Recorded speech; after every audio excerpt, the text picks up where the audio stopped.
지난 시간에는 침례자 요한과 예수 그리스도와 예수님의 제자들이 왕국의 복음을 선포했다. 그런 내용을 살펴보았습니다. 왕국의 복음이 무엇입니까? 왕이 오셨다. 왕이 오신다. 이제 왕국이 세워질 테니까 왕국의 백성된 자들은 모두 다 회개하고 왕 앞으로 나아오라는 이야기입니다. 왕국의 복음입니다. 왕국 복음은 예수 그리스도 십자가에서 당신의 죄를 위해서 대신 죽으시고 부활하셨는데 그분을 믿고 구원을 받으십시오 하는 은혜의 복음하고는 다릅니다. 왕이 오신다. 왕국이 임한다. 그렇기 때문에 회개하고 왕국 백성된 자들은 나아오라는 그런 메시지가 왕국의 복음입니다. 침례자 요한이 먼저 가서 앞길을 예비했습니다. 예수님께서도 회개하라. 하나님의 왕국이 가까이 왔다고 말씀하셨고 또 제자들이 왕국의 복음을 선포했습니다. 자, 그런데 유대인들이 이 왕과 왕국을 받아들이질 않습니다. 마태복음 10장에서 예수님께서 제자들을 보내셨죠. 이방인들의 길로도 들어가지 말고 사마리아 사람들의 어떤 도시로도 들어가지 말고 이스라엘 집에 잃어버린 양들에게로 가라고 했습니다. 그래서 가서 메시아 왕국의 표적을 보여주고 그들로 하여금 회개하고 돌아오라고 말씀을 전했습니다. 그런데 마태복음 11장으로 넘어가면은 이제 침례자 요한을 비롯하여 유대인들, 이스라엘의 종교 지도자들이 이 왕에 대해서 의심하고 받아들이지 않고 거부하는 것을 볼 수가 있습니다. 침례자 요한이 누굽니까? 예수님보다 먼저 앞서가서 왕을 위해서 길을 예비하는 사람입니다. 그런데 그가 헤롯 왕의 잘못에 대해서, 죄에 대해서 책망을 했죠. 당신이 동생의 아내 제수씨를 취해가지고 자기 아내로 삼은 것은 옳지 않다. 죄라고 고발을 했습니다.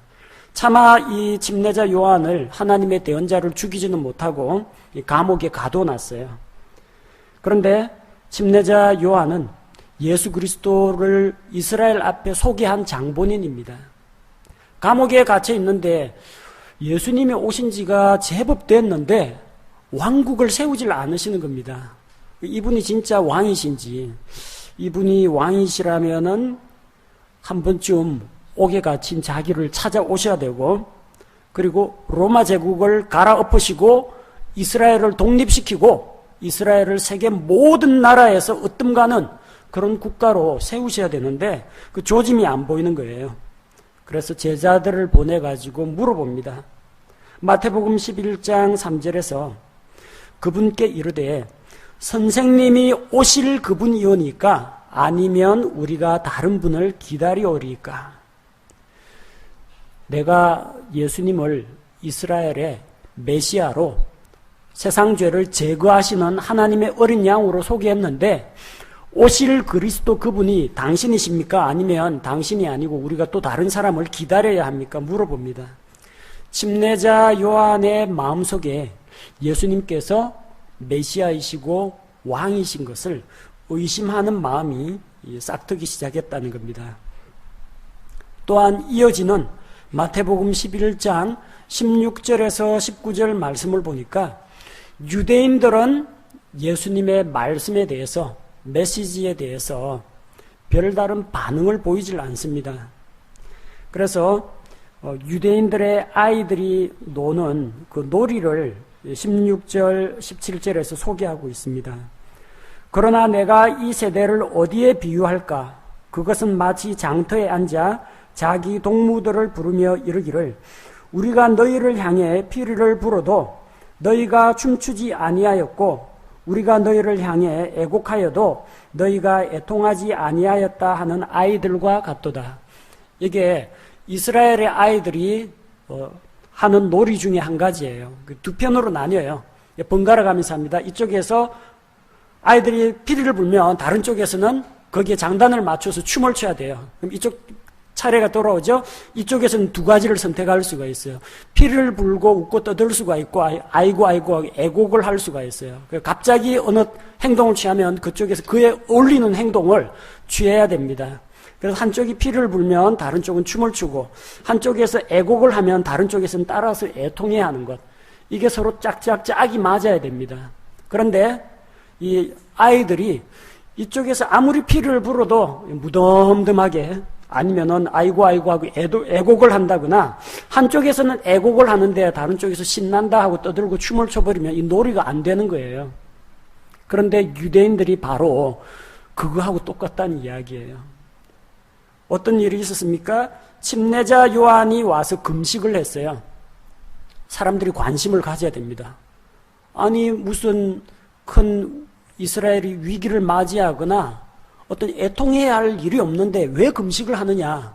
그 이야기를 들어보고 따라서 회개하고 금식하고 애통해야 됩니다. 예수님이 잔치를 열고 죄인들을 초청해서 음식을 대접하고 그분께서 말씀을 선포하시면 거기서 같이 주님과 함께 기뻐하면서 잔치에 참여해야 돼요. 그런데 이 유대인들은 침례자 요한이 금식을 하니까 지금 마귀 들렸다 그렇게 비난을 합니다. 그렇다고 해서 예수님이 잔치를 열면 그건 정상으로 보느냐. 세리와 죄인들의 친구다. 먹기를 탐하는 자다. 그렇게 비난을 합니다. 이 사람들 앞에서는 애곡을 해도 이상하게 여기고 기뻐 잔치를 베풀어도 유대인들은 전혀 엉뚱한 방향으로 해석을 합니다. 결국은 뭘 말합니까? 어린 아이들처럼 이쪽에서 피리를 불면 춤을 춰줘야 되고 애곡을 하면 애통해 줘야 되는데 그게 없다는 겁니다. 침례자 요한이 금식을 하고 회개의 메시지를 선포해도 무덤덤하고 반응이 없어요. 예수님께서 죄인들은 나오라고 하면서 잔치를 열고 불러서 먹고 마시면은 주님의 말씀을 들으러 나아가야죠. 잔치에 초대받았으면은 기쁜 마음으로 나아가야 하는데 세리와 죄인들을 함께 불러다가 먹고 마신다. 그러면서 예수님에 대해서 비난합니다.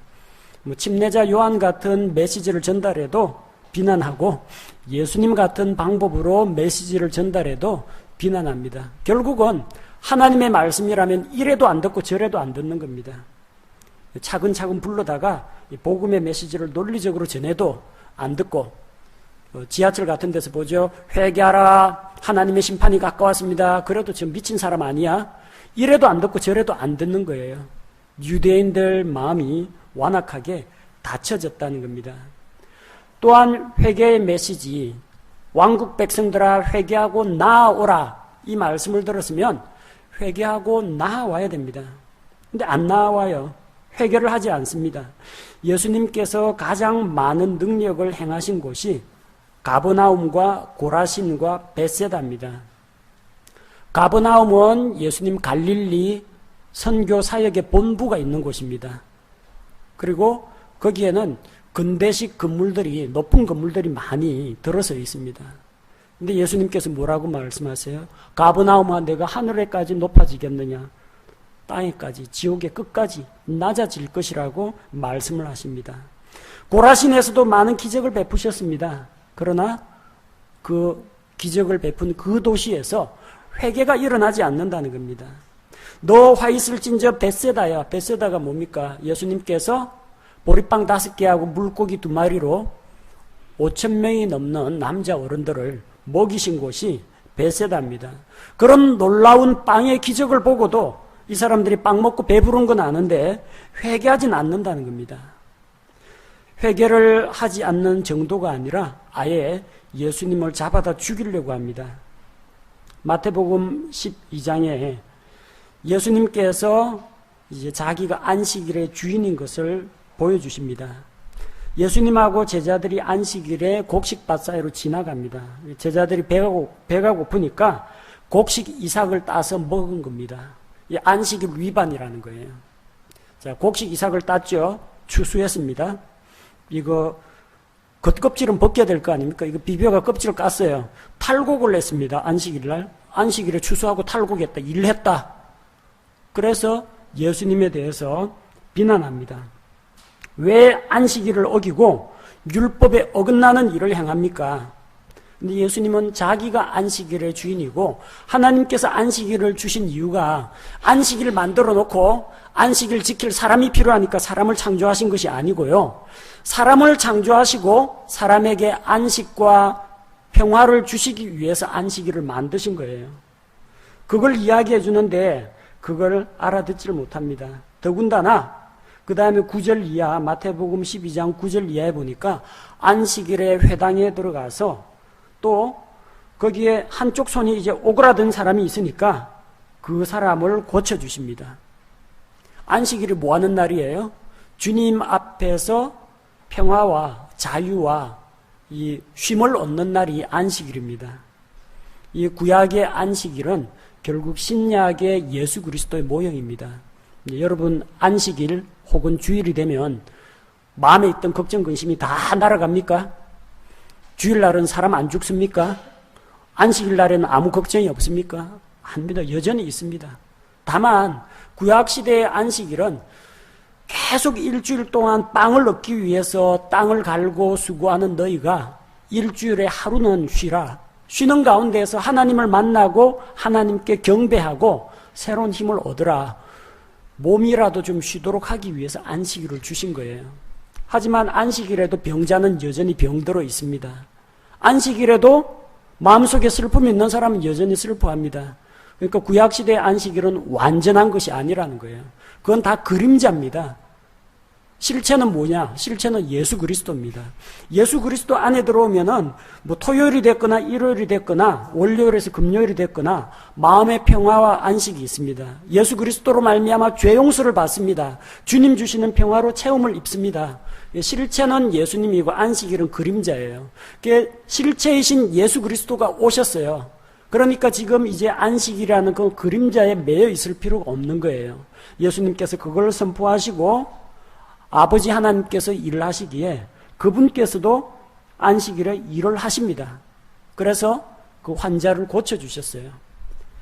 자, 안식일에 병을 고치니까 바리새인들은 이분께서 안식일에 오셔서 진정한 안식을 주시는 구세주다. 그렇게 고백을 해야 정상인데 뭐라고 이야기합니까? 안식일을 위반했으니까 이 사람은 죄인이라고 합니다. 그래서 그 사람들은 안식일에 예수님을 죽이려고 합니다.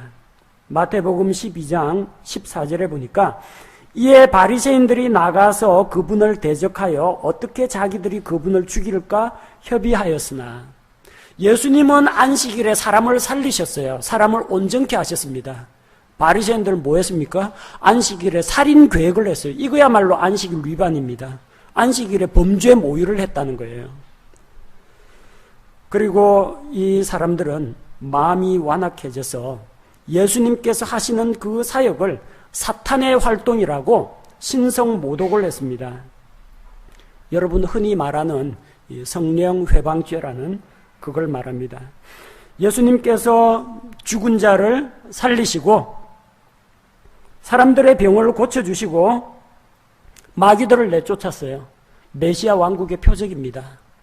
이사야서에 나오는 메시아 왕국의 표적을 보여 행하셨어요. 그러면은 메시아가 오셨다. 메시아 왕국이 우리에게 임하는구나. 이렇게 믿음으로 받아들여야 하는데 이 사람들은 뭐라고 했습니까? 이 사람이 바알세붑, 이 마귀들의 우두머리 통치자 바알세붑을 힘입어서 그 능력으로 이런 일을 행한다. 성령님의 사역을 이게 마귀의 사역이라고 신성모독을 했습니다. 그래서 우리 주님께서 그들을 책망하시죠. 사람이 저지르는 모든 종류의 죄와 신성모독은 용서받을 수 있지만 성령님을 대적하여 신성모독하는 것은 용서받지 못한다고 했습니다. 자, 그래서 이 당시에 예수님 당시에 이 유대인들은 만약에 예수 그리스도께서 메시아이시고 그분이 성령의 권능으로 이 일을 행하신다는 것을 받아들이지 않으면 어떻게 됩니까? 심판받아 지옥 갑니다. 성령 회방죄가 은사주의자들이 주로 성령 회방죄, 신성 모독죄 이야기합니다. 자기들이 막 방언 말하면서 기적 일으킨다고 병 고친다 하고 사람 쓰러뜨리고 입신시킨다 그러는데 이게 비성경적이다 그러면 뭐라 하는지 압니까? 성령 회방죄다. 내가 성령의 능력으로 이 일을 행하는데 당신이 비난했으니까 성령 회방죄다. 당신은 영원토록 용서 못 받는다. 이런 식으로 공격하는 데 사용됩니다. 그게 아니고요. 성경에 그런 성령 회방죄, 신성모독죄는 없어요. 신성모독이라고 할 때 어떤 경우에 적용이 되느냐? 예수님께서 이 땅에 내려오셔야 됩니다. 그다음에 예수님께서 이 땅에서 메시아 왕국의 표적을 행하고 있어야 됩니다. 그리고 바로 그때 예수님을 찾아가서 예수님에게 당신이 마귀의 힘을 빌어가 이 일을 행한다. 예수님을 비난해야 성령 회방죄가 성립합니다. 은사주의자들에 대한 비난이 아니고요. 예수님을 그렇게 비난해야만 성령 회방죄가 적용이 됩니다. 지금 예수님 땅에 계십니까? 하늘에 가 계십니다. 예수님이 지금 메시아 왕국의 표적 행하고 계십니까? 안 행하고 있습니다. 그리고 우리가 잘못을 지적하고 책망하는 것은 이 잘못된 은사주의자들이지 예수님에 대해서 비난하는 게 아닙니다. 이 말씀은 그 당시에 메시아 왕국을 거부하고 받아들이지 아니하였던 그 당시 유대인들에게 해당되는 내용입니다. 신약교회 성도하고는 아무런 관련이 없습니다. 왜? 지금 예수님이 이 땅에 안 계시거든요. 또 우리는 성령님을 통해서 예수 그리스도를 주로 믿고 거듭난 우리는 예수님을 저주할 자라고 하지 않습니다. 성령님을 통해서 예수님을 주님이라고 고백합니다. 그렇기 때문에 우리는 성령 회방죄, 신성 모독죄를 범할래야 범할 수가 없습니다. 요 신성 모독죄라는 이 내용은 마태복음, 마가복음, 누가복음에 나옵니다. 요한복음에는 안 나옵니다. 요한복음은 신약교회 성도, 이미 믿고 구원받은 신약교회 성도들을 대상으로 기록되었습니다. 이 신약교회 성도한테는 해당 사항이 없다는 거예요. 그래서 신약 성도들을 대상으로 기록된 요한복음 그리고 서신서에 일체 안 나옵니다. 사도 바울 서신, 베드로 서신, 야고보 서신 일체 안 나옵니다. 이게 만약 신약 성도들도 범할 수 있는 아주 무시무시한 죄라면 당연히 서신서에 기록이 되어야죠. 그런 죄에 빠져 넘어지지 않게 하려면. 그러나 성경에는 이 마태, 마가, 누가복음에만 나오고 요한복음과 서신서에는 나오지 않습니다. 이거는 우리 신약교회 성도들에게 적용되는 죄가 아니고 예수님이 사역하던 그 당시에 예수님의 그 사역을 믿음으로 받아들이지 않고 마귀의 사역이라고 매도했던 바로 그 사람들에게 적용이 된다는 겁니다. 여러분, 용서 못 받을 죄는 없습니다. 용서 못 받을 죄는 없어요. 그러나 마음을 완악하게 하고 성령님께서 죄에 대해서, 의에 대해서, 심판에 대해서 책망하신다고 했습니다. 복음을 전할 때 우리가 당신은 하나님 보시기에 죄인입니다. 모든 사람이 죄를 지었습니다. 이거 가르쳐 주잖아요. 이거 성령께서 죄에 대해 책망하시는 겁니다. 그리고 마귀 권세는 이미 심판을 받았습니다. 당신이 마귀 편에 서면 따라서 심판받습니다. 지옥 갑니다. 그리고 예수님께서 십자가에서 우리 대신 죽으심으로 우리의 의와 우리의 노력으로는 구원 못 받지만 예수님의 십자가의 의로 구원받습니다. 이거 전하지 않습니까? 요거 전할 때 믿음으로 받아들이면 구원을 받습니다. 그런데 성령께서 이렇게 책망하시는데 그 성령님을 대적해서 복음을 거부하면 그 사람은 기회가 없다는 거예요. 그 사람은 구원받을 수가 없다는 겁니다. 물론 일시적으로 그때는 말씀을 통해서 성령께서 책망하시는 것을 자기가 듣지 않고 있다가 나중에 돌이켜서 예수 그리스도를 구주로 받아들이면 용서를 받습니다. 그러나 끝끝내 마음을 완고하게 하고 목을 굳게 하고 성령님을 대적하면은 그는 용서받을 수가 없습니다. 성령님을 대적하는 죄, 신성모독하는 죄는 마태복음 본문 그 가운데 있는 이야기는 그 시대 그 유대인에게 적용되는 것이고 오늘날의 성령님을 대적하는 그런 죄는 복음을 거부하고 받아들이지 않는 죄, 그게 용서 못 받는 죄입니다. 예수 안 믿는 죄 빼고는 다 용서받을 수가 있다는 겁니다. 왜? 예수님께서 우리 모든 죄의 문제를 십자가에서 그분의 흘린 피로 완전히 다 해결하셨기 때문입니다. 자, 이렇게 이스라엘의 종교 지도자들이 예수님의 메시아로서의 사역을 인정하지 않았다는 겁니다. 또한 예수님께서 유대인들의 왕으로 이 세상에 태어나셨어요. 또한 십자가에 달려 죽으실 때에도 유대인들의 왕 나사렛 예수 그리스도라고 빌라도가 아예 팻말을 갖다 붙였습니다.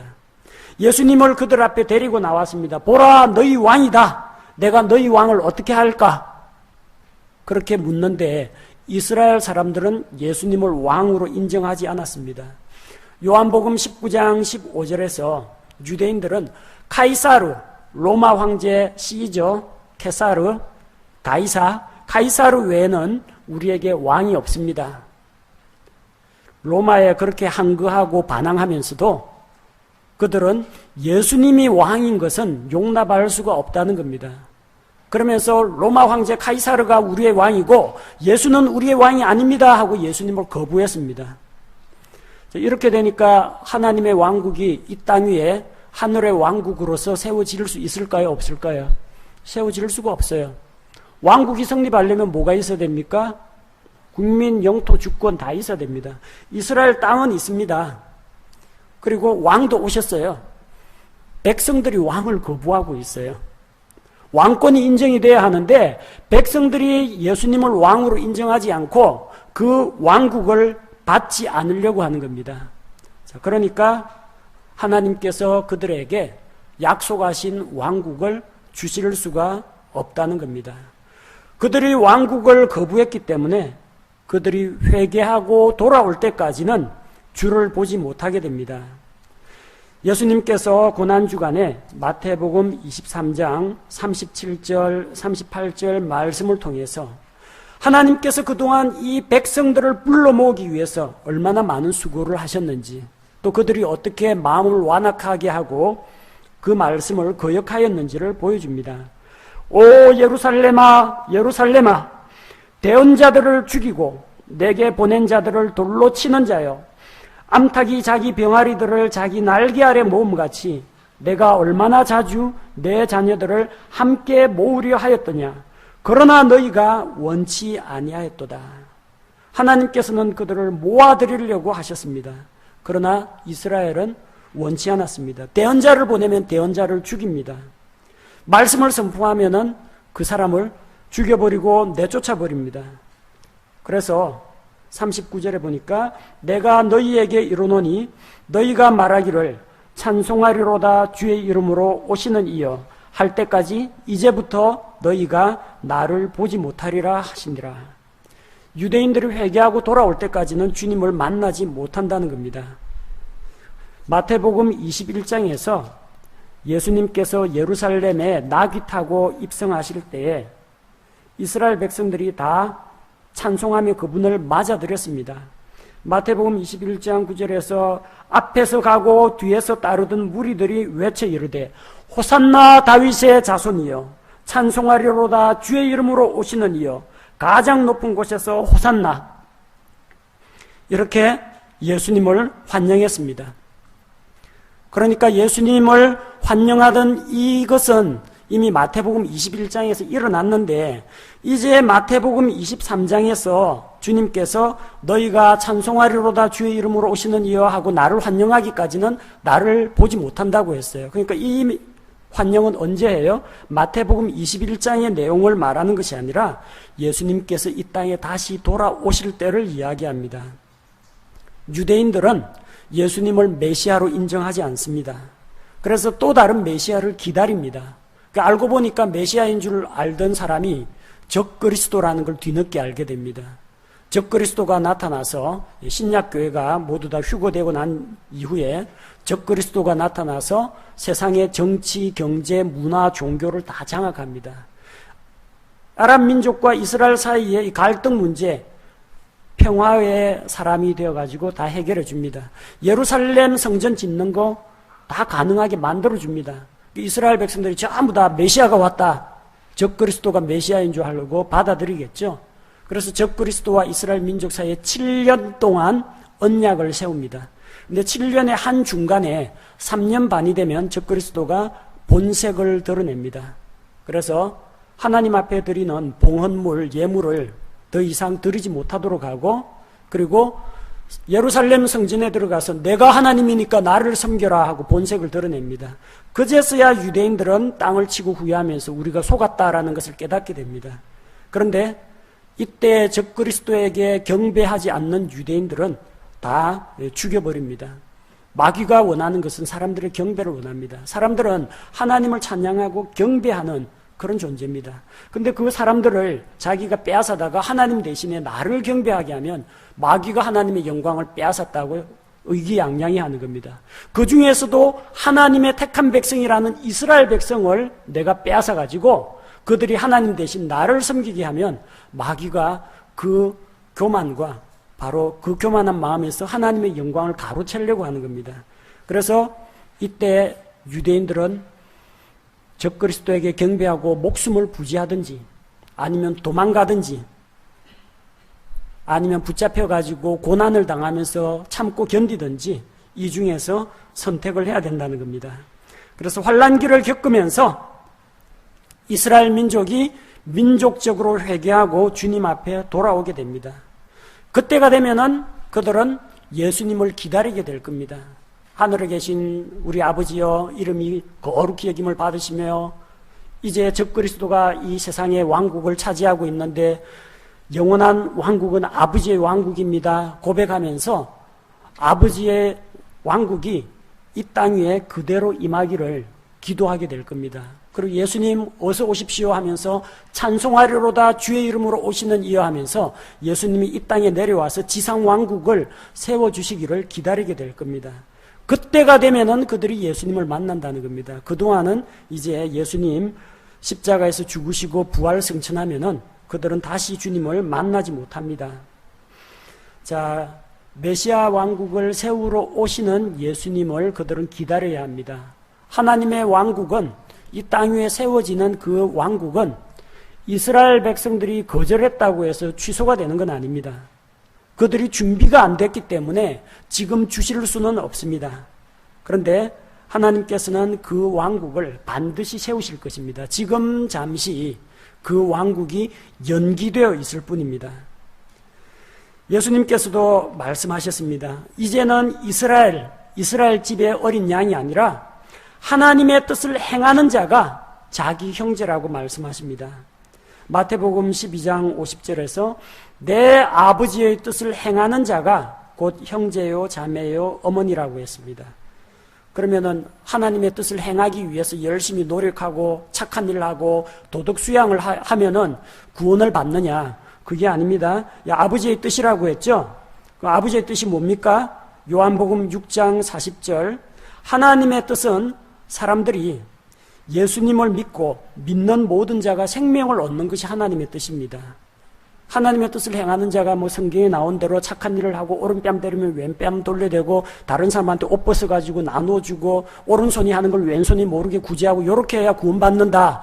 그 이야기가 아니고요. 아버지의 뜻은 사람들이 하나님을 하나님으로 인정하고 예수 그리스도를 구세주로 인정하고 믿고 그로 말미암아 생명을 얻는 것이 하나님의 뜻이라는 겁니다. 그래서 이 구절은 행위 구원을 뜻하는 게 아닙니다. 이스라엘이 아니라 이제부터는 누구든지 믿음으로 하나님께 나아오면은 예수님의 형제가 될 수 있다는 이야기입니다. 누구든지 그 왕국에 들어갈 수가 있다는 겁니다. 그리고 예수님께서 자기를 거부하는 그 사람들을 향해서 아주 신랄한 비유 한 가지를 드십니다.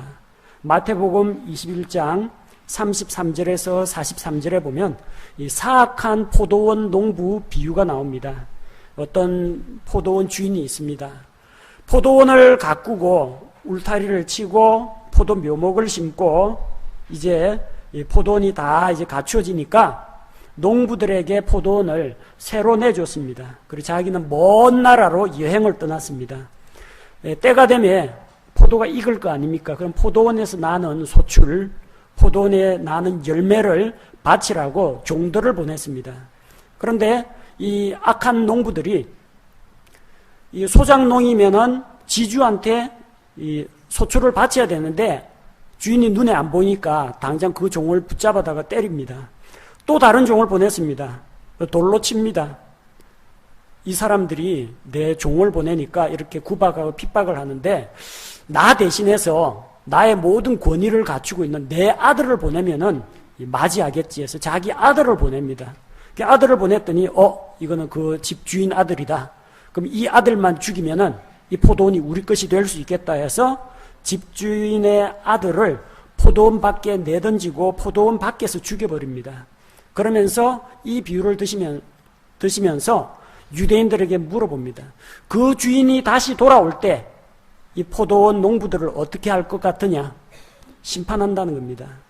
주인이 돌아오면 사악한 자들을 멸할 것이라고 했습니다. 그리고 그들로부터 하나님의 왕국을 빼앗아 열매를 맺는 민족에게 주실 것이라는 겁니다. 회개하라, 회개의 열매를 보여라 메시지를 전달했는데 메시지 전달하는 대언자마다 돌로 쳐 죽입니다. 예수님이 오셔가지고 그들에게 왕국의 복음을 선포하시고 메시아 왕국의 표적도 보여줬는데 예루살렘 성 밖으로 쫓아내가지고 십자가에 매달아서 죽여버립니다.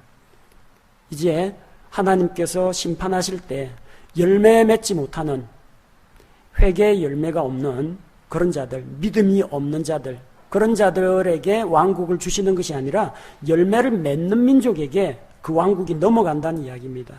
열매를 맺는 민족은 누구냐? 두 가지를 우리가 다 생각할 수가 있습니다. 첫 번째는 그 당시의 유대인들은 예수님을 메시아로 받아들이지 않았습니다. 그러나 그 이후에 신약교회가 세워진 다음에 예루살렘 교회에 많은 사람들이 믿고 돌아왔죠. 유대인들 가운데에서 바로 믿음을 가진 그들의 후속 세대를 이야기하는 것으로 볼 수가 있습니다. 또 하나는 이제는 유대인이 아니라 이방인들, 신약교회 성도들을 열매 맺는 민족으로 볼 수가 있습니다. 구약시대에 바로 이런 일이 일어났습니다. 하나님께서 이스라엘 백성을 이집트에서 불러냈습니다. 홍해를 지났습니다. 광야 생활을 이제 하면서 약속의 땅 가나안으로 데려가려고 하는데 그들 가운데에서 믿음이 없는 자들이 하나님을 불신합니다. 우리가 그 땅을 정탐해 보니까 거인들이 살고 있고 우리는 메뚜기 같이 보이고 그 성벽은 높고 그 땅을 얻을 수가 없다. 하나님께서 우리를 약속의 땅으로 주실 능력이 없다. 아마 우리를 거인들에게 밥으로 던져주실 모양이다. 우리는 다 죽게 되었다. 믿음이 없는 불신의 보고를 했고 이 불신의 보고를 따라서 많은 사람들이 울면서 이집트로 돌아가자. 하나님을 믿을 수 없다. 불신을 보였습니다. 믿지 아니함으로 그들은 들어가지 못했습니다. 여호수아와 갈렙은 믿음의 보고를 했습니다. 그래서 그 당시에 여호수아와 갈렙을 제외한 만 20세 이상 자기 선택에 책임을 질 수 있는 모든 사람들은 광야에서 다 죽었습니다. 아무도 가나안 땅에 못 들어갔습니다. 여호수아 갈렙과 그 2세대들, 그 당시에 만 20세가 안 되었던 그 자들 2세대가 여호수아를 따라서 믿음을 가지고 약속의 땅으로 들어갔습니다. 그것과 마찬가지로 그때 당시에 사악한 농부에 해당되는 유대인들은 그 왕국을 받지 못합니다. 그러나 그들의 후손들 가운데에서 제2세대, 3세대 가운데에서 예수 그리스도를 믿는 자들은 그 왕국에 들어갈 수가 있다는 겁니다. 또한 신약교회가 바로 열매를 맺는 민족으로 볼 수가 있습니다. 로마서 11장에 보면은 이 올리브 나무가 있습니다. 야생 올리브 나무가 있어요.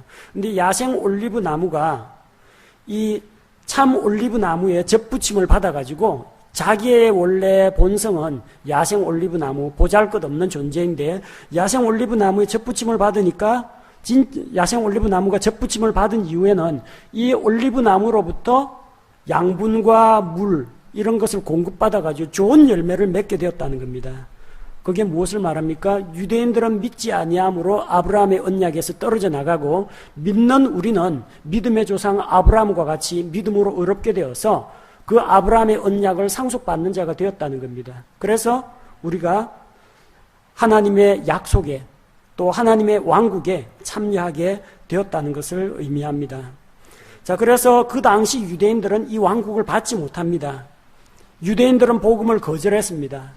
마태복음 10장에서 예수님께서 제자들을 보내시면서 하늘의 왕국이 가까이 왔다 선포하라. 너희는 이방인에게 사마리아 사람에게 가지 말고 이스라엘 집에 잃어버린 양들에게로 가라고 했는데 그 잃어버린 양들이 안 받아들이는 거예요.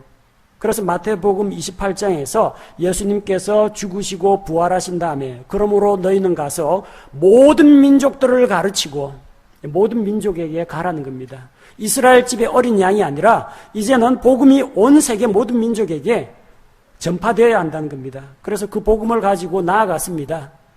유대인이나 이방인이나 예수 그리스도의 복음은 생명을 구원하는 능력을 가지고 있습니다. 첫 번째는 유대인에게요. 또한 그리스 사람들에게, 이방인들에게 복음을 전했어요. 근데 유대인들은 따라다니면서 사도 바울을 핍박합니다. 복음을 안 들으려고 합니다.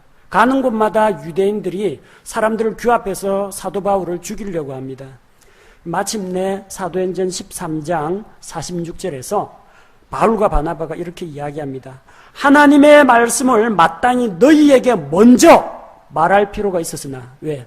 그들은 아브라함의 자손들이요 약속의 백성이기 때문에 구원은 유대인에게서 예수님으로부터 나오기 때문에 예루살렘과 온 유대와 사마리아와 땅의 맨 끝까지 예루살렘, 유대인, 이게 우선이기 때문에 먼저 너희들에게 말할 필요가 있었으나 열심히 전도해 봤더니 너희가 그것을 버리고 복음을 거절하고 너희 자신을 영존하는 생명에 합당하지 않은 자로 판단함으로 왕이신 예수님도 필요 없고 메시아 왕국도 필요 없고 예수님이 주시는 값없이 거저 주시는 구원도 필요 없다. 그렇게 스스로 자처하기 때문에 보라 우리는 이방인들에게로 돌아서노라.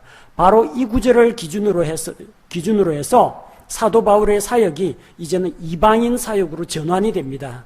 그래서 왕과 왕국을 거부한 유대인들 대신에 이방인들을 대상으로 신약교회 사역을 본격적으로 시작하게 되는 것입니다. 어리석게도 이스라엘은 조상 대대로 내려오는 그 구약시대의 5가지 언약을 가지고 있었지만 막상 왕이신 예수 그리스도가 왔는데 왕과 왕국을 거부했습니다. 또 사도들이 예수 그리스도의 십자가 죽으심과 부활을 전하면서 복음을 전했는데 그 복음을 받아들이기를 거절했습니다. 이스라엘이 이렇게 거부함으로 말미암아 왕국을 그들에게 주실 수가 없었습니다. 오늘날도 마찬가지입니다. 복음을 통해서 값없이 은혜의 선물로 주시는 구원을 믿음으로 받아들이십시오. 믿음으로 받아들이면 구원을 받지만 난 안 믿겠소 하면은 그 어쩔 수 없습니다. 하나님께서 창세전에 누구는 믿어라, 누구는 믿지 마라, 너는 천국 가라, 너는 지옥 가라 정해놓은 게 아닙니다. 하나님께서 믿는 자는 누구든지 믿는 자는 구원해 준다고 약속했습니다. 하나님께서는 은혜를 베풀어 주셨고 구원의 길을 마련해 주셨고 그 구원의 길을 따라가는 것은 우리의 책임입니다. 그래서 오늘날도 마찬가지로 이스라엘이 왕과 왕국을 거부해서 그 왕국을 누리지 못했던 것처럼 오늘날도 예수 그리스도의 복음을 거절하는 동안은 하나님의 백성이 될 수가 없습니다. 그러나 나중에라도 그가 뉘우쳐서 예수 그리스도의 복음을 받아들이면 거듭나서 하나님의 왕국에 들어갈 수 있습니다. 이스라엘이 하나님의 그런 말씀을 거절한다, 왕국을 거절했다 할지라도 하나님의 왕국 계획은 취소되지 않습니다. 나중에 그들이 회개하고 돌아오기를 기다리고 계십니다.